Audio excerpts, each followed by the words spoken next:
Hello everyone, welcome to my vlog. So it's Monday morning and I hope you guys had a fantastic weekend. So today's vlog will be a little bit different. I was planning to talk about something completely different, but this morning I actually posted a couple of my headshots and I got literally hammered by some of the viewers saying that the skin on those shots looks over-retouched and the person looks like an alien. There's a bunch of different things going on. So actually, you know, things like this don't really kind of make me upset, but you know, I started kind of analyzing why they even kind of come to this conclusion. So I've decided to actually just basically put some thought into it and try to kind of like, you know, come up with some interesting, you know, things to say, and decided to do the vlog about this. So I think the skin on our, you know, shots is extremely important, and you know, especially when you're a headshot photographer, we pay a lot of attention to the skin, and you know, there's so much kind of work goes into it, and I just want to, you know, kind of put a little bit of different light on it, and kind of show this entire topic from completely different perspective and much broader perspective, to kind of give you guys a little bit of my approach, how I actually look at those things, and how do I try to kind of you know, work with them, adjust them to make sure that, you know, at the end of the day, the images which I produce, they have really good looking skin. So let's kind of jump into it and let's talk about it a little bit more in detail. So I divided actually this entire topic to three different, I would say, sections. What we can do to make the skin looks good before the photo shoot, what we can do to make the skin looks good during the shoot, and what we can do, you know, in our post when we started editing also to make the skin looks good. So before I actually jump into this, I just want to kind of say several things which, you know, whenever you guys gonna have a shoot, you guys have to kind of you know, take those things in consideration and just try to kind of look at them as a kind of separate entities, to kind of, you know, make sure that you guys, you know, understanding where you can actually go with this. So what I mean by that, and I would just want to give you like the examples, like what I'm talking about. So you cannot really, for example, compare someone who is 18 years old and someone who is 70 years old. Those are, you know, the skin's gonna look completely different. The skin's gonna look completely, have a different texture. It's gonna have completely different tones. You know, the skin of the person who is older, of course, they're gonna have like lots more discolorations, and there will be way more things going on, which we have to kind of make sure we kind of cover, and we try to kind of work with this to make this looks good. So that's something which, you know, it's extremely important, because, you know, it's of course it's much easier to take in images of the person who is young and has a healthy skin, has a vibrant skin, you know, there's not much going on, the texture is like really smooth and there is no discolorations and stuff like that, and of course those images gonna look great. But also, you know, a lot of photographers, you know, they think, and also the clients, they have the expectation that, you know, let's say I'm 60 and you're gonna make me look like I'm 20. This is, of course, it's not gonna happen, and people have to understand that. So whenever also we have photo shoot with, you know, people who are older and people who are, you know, have a kind of issues with the skin, you have to kind of take completely different approach. Another thing what I want to also mention is, and this is also something important, and this is something which, like, I don't want to like offend anybody, but also is a different story where, you know, someone is like, you know, having unhealthy lifestyle, and it's, let's say, smoking, drinking, you know, doesn't care about the skin. You know, those are the things which, you know, sometimes people kind of look after, but sometimes they don't. And we also have those clients who come in and you just looking at their face and you see there's so much going on. The skin is unhealthy. You know, they don't look after it, they don't do whatever they're supposed to do to make their skin looks healthy, and we have to deal with this, and we have to somehow, you know, kind of fix all this stuff. I'm not saying that there is no way to do that, but of course it's going to be challenging for us, and also, you know, it takes completely different approach. Another thing what I want to mention here is, you know, people who have different color of the skin, you know, they also have, you know, we have to also take a different approach. Also, the climate where we live in, I don't know if people pay attention to it, but let's say I'm living in Calgary, where you know, the air is really dry, and you know, the skin has this like really leathery kind of look on some of those people because it's dry. You know, skin dries off and then it doesn't look good.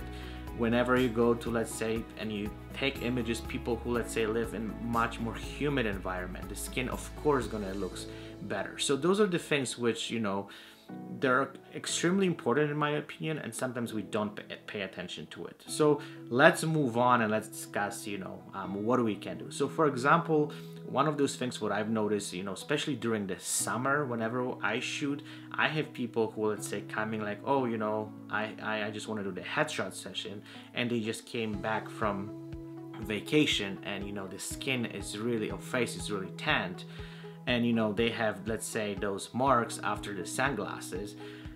And you know, it's a big deal because, you know, the tones, the different tones between, let's say, you know, skin around the eyes and skin around the face is so different that, you know, then you just kind of pulling your hair out how you can kind of fix those things in Photoshop. So think what I want to kind of point it out here, and things what I would like to, you know, kind of like pay, so you guys gonna pay attention to it, is that whenever you have a client, you have to kind of look closer if the skin is healthy, you know, like if there's some other stuff going on, or there's the things which we can actually tell them before the shoot. Look, you know, would you mind, and say don't do tanning before, or we can schedule another time for a photo shoot when, say, your skin, you know, is gonna lose that tint and stuff like that. So those are the little things which we have to kind of pay attention to and make sure that, you know, it's right to do the photo shoot. The next thing what we can do before the shoot is, of course, the makeup. And I think a lot of people forget about it, and also not to kind of like, oh well, we will do it the photo shoot and, you know, do it the makeup yourself. Of course people can do that, but sometimes people know how to do it, some people they don't. And the problem is that, you know, if they do makeup, I would say, the wrong way, we have to deal with this afterwards, and we have to, you know, kind of fix those things in Photoshop and try to make sure that, you know, this whole thing kind of looks good and the toning is right and everything is equal and all those things. So I highly recommend that if you doing this professionally, I would highly recommend it to have a, you know, professional makeup artist who actually work with you, so, you know, they look after those things and they can kind of adjust it and fix it and make sure that, you know, the person who's coming on the front of the camera is the best way possible prepare for the shoot. So, you know, that's gonna save you time, you know, after the photo shoot, with all the, you know, post-production and editing, and then, you know, doing all those fixing and doing all those things in Photoshop to make the skin looks good. So that's something which is extremely important. And then if you have you know, client who, let's say, doesn't want to do a makeup, you know, that's something which you have to decide it, you know, if that's okay, or if this is, you know, like if someone is, let's say, young and has a healthy skin and, you know, doesn't need makeup, it's a different story. But if someone, let's say, as I said, has an unhealthy skin, smokes, drinks, you know, skin looks horrible, and then they're gonna kind of like tell you like, okay, you do the magic in Photoshop, that's something which you have to kind of decide it if this is something which you want to do. Because I found, and I have those stories where basically I like literally took the client without a makeup, you know, the skin was really bad, and then they have those huge expectations afterwards, and they told me like, well, I don't look good on those photos, my skin looks, you know, terrible. And, you know, actually the skin looked terrible and there's nothing what I could do, and they even refused to do the makeup to even kind of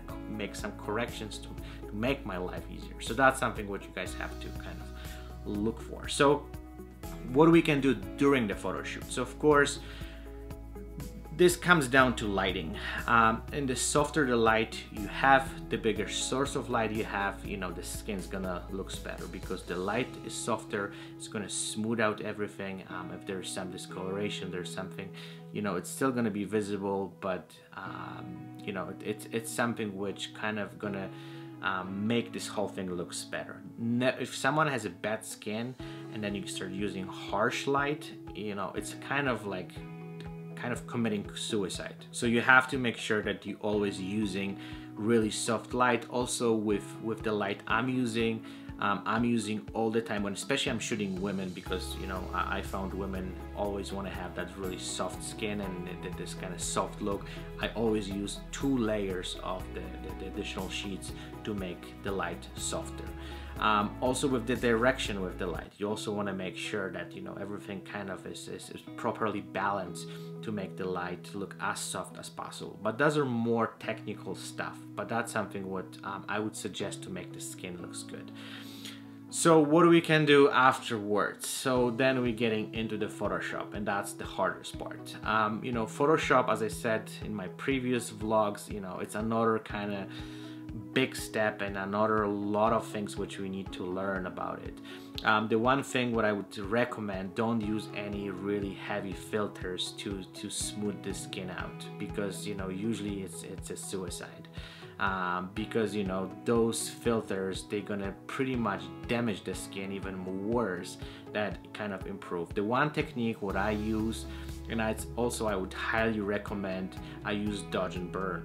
I don't use much frequency separation. Sometimes I do, but it depends on the image, but that's kind of my last resource to go when I let's say I cannot handle you know some of those things, and you know the kind of the only way to fix some of those things is frequency separation. I only try to make sure that I use the dodge and burn, but at the same time on all my shoots I always have a makeup artist who can actually fix some of those things which you know I technically would have to do in post-processing. So that's kind of saved my life.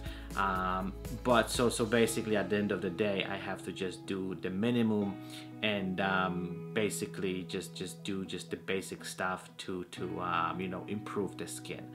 So I hope that was interesting. I just want to kind of like talk a little bit about it because you know it seems like, and I'm sure based on this vlog already you guys know, you know there is way more to it, just you know the good lighting, good lens, and you know good Photoshop. You have to kind of meet all those factors, and it's a lot of step along the way to actually get to the end results. And going back to those people who actually started accusing me today, I have to say that this image, and I'm gonna actually show that image in RAW and show you this image actually after everything was done, because as I said I didn't do much Photoshop because the girl was really young, she's got really healthy skin, plus you know the makeup artist I work with, you know she did amazing job. So you know basically I shot it and I was just a little bit of, I would say, post-processing, and the image was good. But if I could show you the girl before the makeup and you know like there was some other stuff, then you probably would be like, oh my god, you know this wouldn't work if I wouldn't go with all those steps. So that's something to consider if you guys are headshot photographers.